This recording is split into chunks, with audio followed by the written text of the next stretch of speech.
Coming up, imagine looking your parents' killers in the eyes and saying, I forgive you. That's next on The Whitney Reynolds Show.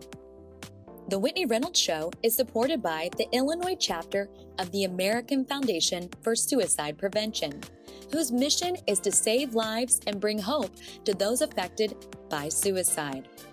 Children's Learning Place, excellence in early childhood education since 1998. And the Autobarn Mazda of Evanston and Chicago. The Autobarn Mazda, where driving matters. Special thanks to Kevin Kelly with Jameson Sotheby's International Realty, Art of Modern Dentistry, Deluxe Cleaning Services, Josh Moulton Fine Art, Evolve Her, Chicago Andrea Creative, and Mazda.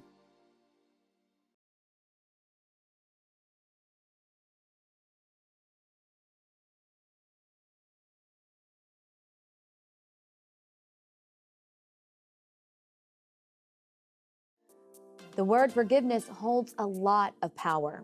The word means something because we all know the road to forgiving or finding forgiveness is rarely an easy one.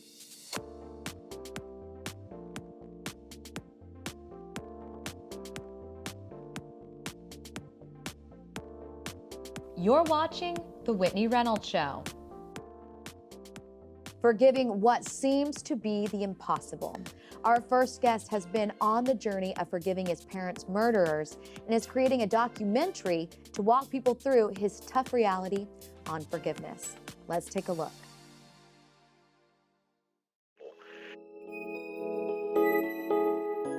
Clean existence, spotless record, yet they're killed indiscriminately and without mercy. Now from inside the bus, Pace opens fire with a handgun. Another view, the horrified passengers hit the deck to avoid the gunfire that would wound 5 of them and kill Blair Holt. I said, God, if you spare my son, I will quit my job. I'll do whatever you want me to do, just spare my child. How can he forgive? This was awful. His parents didn't deserve that. Right. I don't even understand, Monique. I don't understand why I'm forgiving. It's bigger than me. So one of the first interviews I gave to the news reporters was that I forgave the man that did it. I forgive the man that killed my son.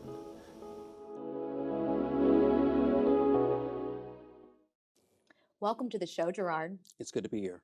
So we just saw this clip of your documentary you've been creating. Walk us through your forgiveness journey. Like, how did you even start forgiving your parents' murderers? You know, this is the part that's surreal. Most people don't understand it. To this day, I still don't understand it because it wasn't really a process. You know, I get a call. I'm at the WGN studios in Chicago. I get a call from my wife. She said, you need to leave the studio immediately. I'm like, what? What for? She knows I'm a workaholic. I wasn't going to leave. She's like, you need to leave immediately. She says, give the phone to your producer. So I give the phone to Jerry Riles, my producer. My wife tells him what happened. So she didn't even tell you? She didn't tell me because I wasn't going to leave the studio. My producer gets off the phone with her and says, Gerard, I need to walk you to the parking lot. So we walk to the parking lot. I'm like, dude, we got a show. It's coming on in a half hour. He's like, no, parking lot.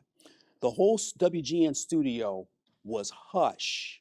They purposely didn't run the story because they didn't want me to find out during the newscast. So I'm outside in the parking lot and Jerry Riles says, hey man, grabs my hand. He says, the elderly couple found in the forest preserve. He said, man, those were your folks, man. Those were your parents. So, I'm floored. I'm like in another world at that point. Right. Everything was a haze. And so we go back inside. I pack a few things, get in the car. He was going to drive me home or drive me to my parents' house, you know. And so I'm like, no, I need to drive. I have to do something while I said, you can follow me. So he follows behind me. We're on the Kennedy Expressway, around the circle interchange, turns into the Dan Ryan. So around 35th Street on the Dan Ryan, most surreal thing ever, clouds kind of peel, sun comes out. There was no traffic, Whitney, at 5 o'clock in the afternoon That does on not on the happen. Dan Ryan during rush hour. It wasn't a holiday. Was that a moment of something's about to happen in my That's life? when the creator or God, you can call it whatever you want, said, when you get to your parents' house, Gerard, you're going to see a crime scene. You're going to see yellow, red tape, FBI. You're going to see reporters. You're going to see relatives and friends crying. It said, when you get to your parents' house, forgive the perpetrators. Right then. Right there, 35th Street, Dan Ryan. I'm driving a car. Wow. You know, we get to my parents' house. It was the exact thing that I imagined Mm-hmm. I saw at my parents' house. Crime scene, FBI was there, Cook County Police, Sheriff's Police, everyone was there. My friends, family members were there, and there were several reporters there saying, can we get some sound on tape? And that's when I told the world, I don't know who did this, Mm-hmm. but whoever did this, I want to let the world know that we forgive the perpetrators. The night of. I mean, that is. Didn't even know who killed my parents yet. Wow. That in itself speaks volumes, because forgiveness is typically a process. Right. And I'm sure in your documentary you walk people through, that was step one probably, Right. like I forgive them. Was there ever a moment where you wanted to take back that forgiveness? No. And No. I still don't understand why. I'm still angry today. I still have anguish. I still think of retribution. I still think of, everyone has ideas of revenge. Those things, I'm a human being. Those Right. things, but there's something that said, that's not even the case. Because forgiveness is for the self. It's not for anyone else. So explain that, because I like what you're saying there. Forgiveness is for the self. So you're still saying that you can feel those feelings. Yeah. But what is it like to forgive for you? 2 young African-American males killed my parents, 17 and 18 years old. They were recently initiated as Black Gangster Disciples. They had ABK tattoos on their forearm, anybody killer. When we find this out after they're caught, when the trial comes, thank God we didn't have a trial, because there was a guilty plea for both of them. What was just as frustrating as my parents being killed is that they were killed by people who they had seen in the community, people who lived 2 blocks away, and 2 young African-American boys who should have been in school. That's frustrating to me. And so the beauty of forgiveness is that if I hold on to that anger and fear and pain, I lose my own life. I have to go on. I'll never forget. I'm still angry, but these young boys got 120 years in prison, and they were 17 to 18 years old. So this is out of our control. Let the justice system do what it needs to do, and our job is to forgive. Do you think your parents, if one of them would have survived, do you think they would have been able to forgive? I think so. I think my dad would have been. It probably would have taken a while, but my parents are loving people, beautiful people. My mother was a receptionist for years. She was a Cub Scout den mother. Of course she was. Baking beautiful desserts for everyone, cooking these amazing dinners. She's one of the first Black women to work at Bell in Chicago. My dad, Korean War veteran, postal worker, retired. He was a track coach. Just an amazing human being. Sound like salt of the earth type parents. Big time, big time. Do you think your road to forgiveness and the immediate letting go of helped form kind of how they got caught, how the community reacted, how like a ripple effect, because you were able to do that first? Yeah. It overflowed. I think so. And I think that's when the community started to cry out once it saw that the family forgave, and there were 130 people that called for tips saying we think we know or have an idea of what happened to the McClendons. There were people that found my parents' green Cadillac in a garage that shouldn't have been there. They said the McClendons aren't answering their door. They said these two young men were, had some things that probably didn't belong to them, and so the community started to chime in and started to give tips, and then the authorities honed in and caught them. That is remarkable. And when they were caught, I know you said that it didn't go to trial. Did you ever have a chance to look those two fellas in the eyes and say, I forgive you, I'm never going to understand? Oh yeah, we did it that night on the news. We did it several times when people would come to the house to interview us, and then in court on the day of sentencing and on the day of public and family statements, we made that personal statement to them as well. How do you think that felt for them to receive that? I don't know. I don't know if there was remorse. I don't know if there was guilt in their heart. They made statements of apology, but once again, that's out of my hands. Right. It's my job to just let them know and keep it moving. Right. Because if I am angry and if I harbor hate and fear and judgmental retribution and revenge, that doesn't help the situation. It makes it even worse. Those are some wise words. So what led you to creating the documentary? There are 600 murders in the city of Chicago each year. Very few of those people murdered get press coverage. Here's the sad part. When my parents were murdered, because I was on television, our story dominated the news for about 10 days. And then it kept dominating the news as trials would come up. So there were 11 people, Whitney, who got killed during the week my parents got killed, and they hardly got any press coverage. That happens all the time, which is so sad.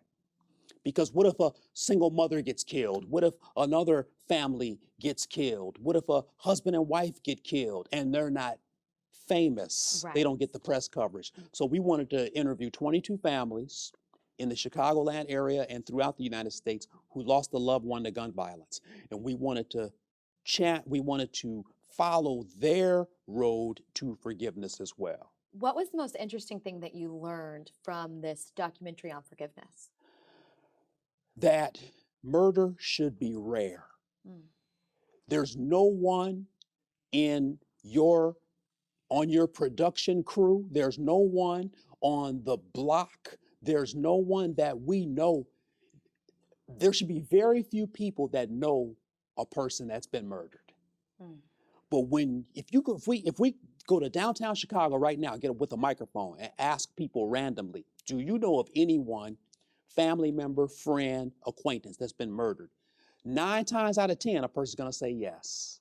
That is shocking. Murder should be rare. It should be so rare that funerals are taken more seriously. In some Black communities, funerals are social events.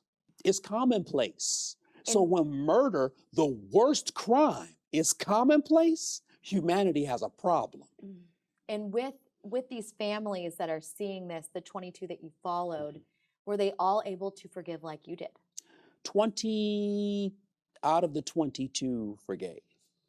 And 20 out of the 22. Out of the 22 forgave. There were a few families that they're not quite there yet.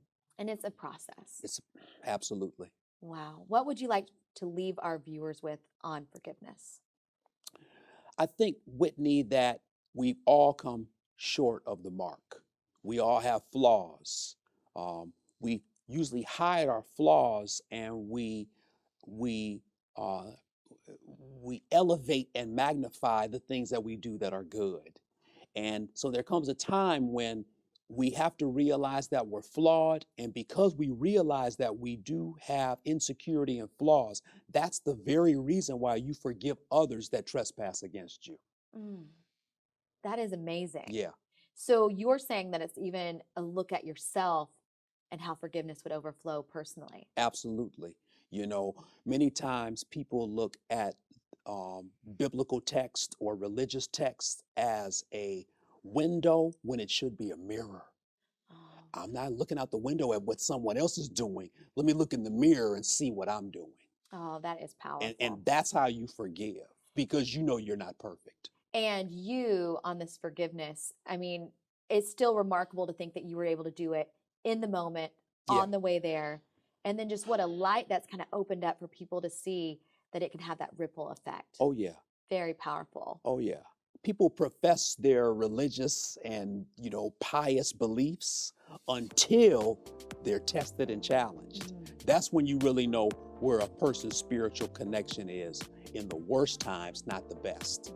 Well, thank you so much for coming on today. Thank you. This is great. Next up, we have an expert on today's topic. He authored a book called Unconditional Forgiveness that stemmed from a real struggle in his own life. Let's welcome out Cedric Newburn. Welcome to the show. Thank you. Your book, Unconditional Forgiveness, stemmed from actually finding forgiveness in your own life. Yes. Tell us about that. Well, I am like most other children out there today, thanks to the statistics that are out. I was actually born to an amazing set of parents that just did not work. They ended up getting divorced when I was less than a year old, and my dad moved out to California, and we were at the time in Washington, D.C. So my mom and he dropped us off in Nashville, Tennessee, and moved out to Los Angeles. And over the years, I actually was connected with him and spent summers and all that good stuff, but never really had a true relationship with my dad because, back in the 70s, it was very expensive for long distance calls and flights and all that good stuff. So did not have a lot of opportunities to talk with him. My freshman year of college, I went out to visit for Christmas. And I was 18 years old, and one night after my brother and sister, he had remarried and had other children, and my dad and I sit down on the couch after they had gone to sleep, and I sat down with him and started just talking. And I said to him, Dad, I can appreciate at 24 years old, it had to be difficult trying to make a way in Washington, D.C. in 1971 when things were a little crazy in America at that time. And, Right. You're from this little small town. I can only imagine how difficult that was. So, you know what? I forgive you. I forgive you for not being there for me growing up. I forgive you for all of that. And he looked at me almost with the look you just gave me. And it was literally in that moment I watched my dad truly forgive himself for 18 years of guilt that he had carried for not being there. And he expressed that to me in that moment. And I didn't really, again, I was 18, so I didn't realize how powerful that moment was until my life started to literally take almost the exact same course of action. Do you think some of your forgiveness came from compassion? Yes, Being actually able to see what life was like for him. absolutely. So often, I feel like we harbor resentment and Yes, we're upset, but we're not actually sitting where they're sitting. yes, And if we did that, maybe we'd understand. yes. Forgiveness might be a little bit easier. So, what are some steps our viewers can take to welcome forgiveness or seek forgiveness in their own life? Absolutely. So the first step, and I kind of alluded to it just a moment ago, I really believe the first step in forgiveness is really forgiving yourself.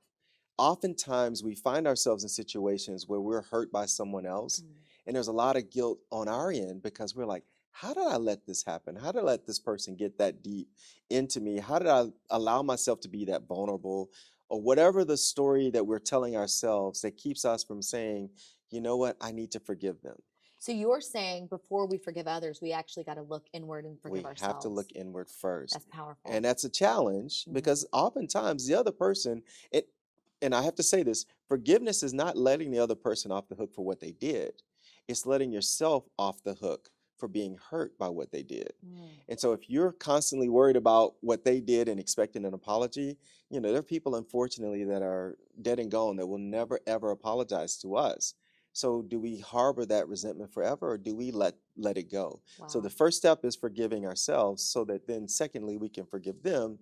And then third is really letting it go. So, you're saying even after you forgive them once, it could Yes. bubble back up in our Yes, lives. Like, it yes. doesn't mean it's like, I forgive you, I'm never going to think about it again. Like, it Absolutely. could come back up. And Absolutely. when we do initiate that feeling and say, okay, why is this? Right. And then what do we do from there? You have to change your mindset. You have to look at your life differently. You got to look at the situation differently, just like I did with my dad. I had to change my mindset and say, so what did he miss? He never saw me dribble a basketball. Right. He's here now. Oh, I like that. Well, Yeah. thank you so much for coming on and sharing your story. Absolutely. Our next guest is a New York City stage and screen actress, Kimberly Yates, who filmed a TED Talk on forgiveness. Her story is one of learning to forgive herself. Let's take a look. So now I began the long and much harder journey to forgiving myself. And I had to start with naming the offense. What exactly had I done wrong that made him hurt so much? It wasn't turning down his proposal, because if you can't say yes, you can't say yes. And it wasn't even justifying him instead of forgiving him, because you can only operate out of the knowledge that you have, and I just didn't get it back then. But I did act out of self-protection and fear and indecision. I did string him and myself along for a long time.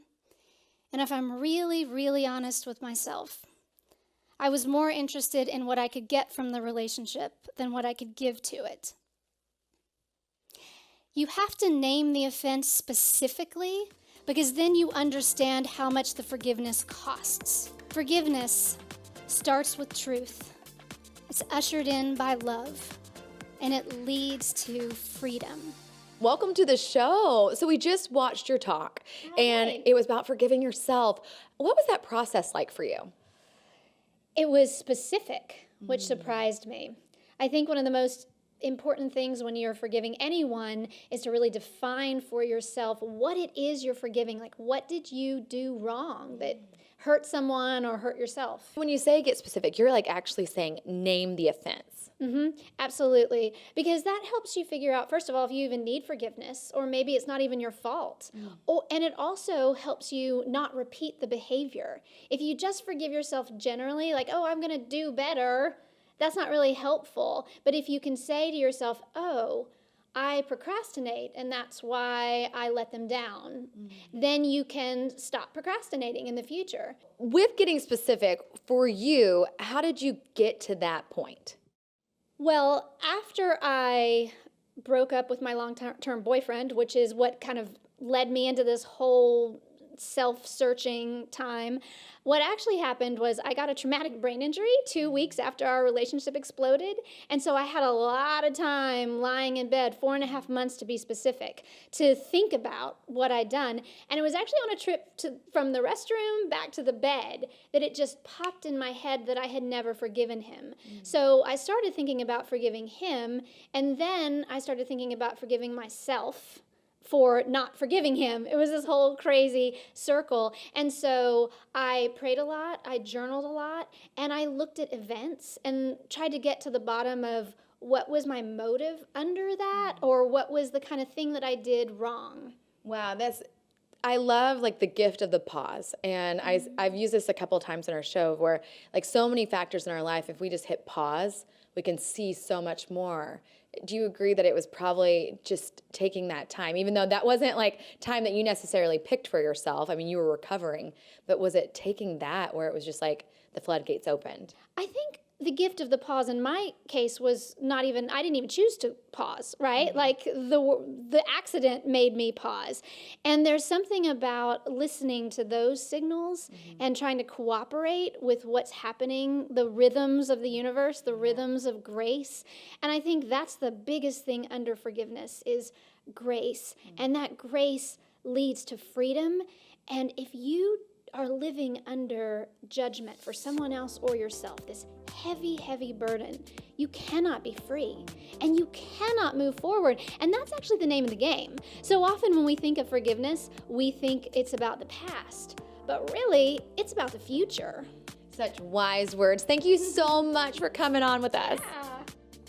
Well, there is no easy road to forgiveness.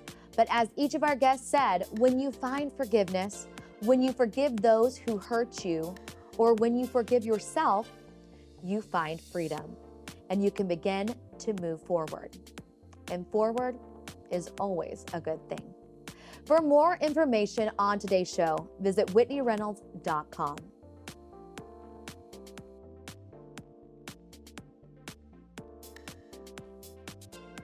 Go beyond the interview with our 52-week guide of inspiration. The book goes deeper with the stories you see right here on The Whitney Reynolds Show. To order your copy for $12.95 plus shipping and handling, go to whitneyreynolds.com/store. The Whitney Reynolds Show is supported by the Illinois chapter of the American Foundation for Suicide Prevention, whose mission is to save lives and bring hope to those affected by suicide. Children's Learning Place, excellence in early childhood education since 1998. And the Autobarn Mazda of Evanston and Chicago. The Autobarn Mazda, where driving matters. Special thanks to Kevin Kelly with Jameson Sotheby's International Realty. Art of Modern Dentistry. Deluxe Cleaning Services. Josh Moulton Fine Art. Evolve Her. Chicago Andrea Creative. And Mazda.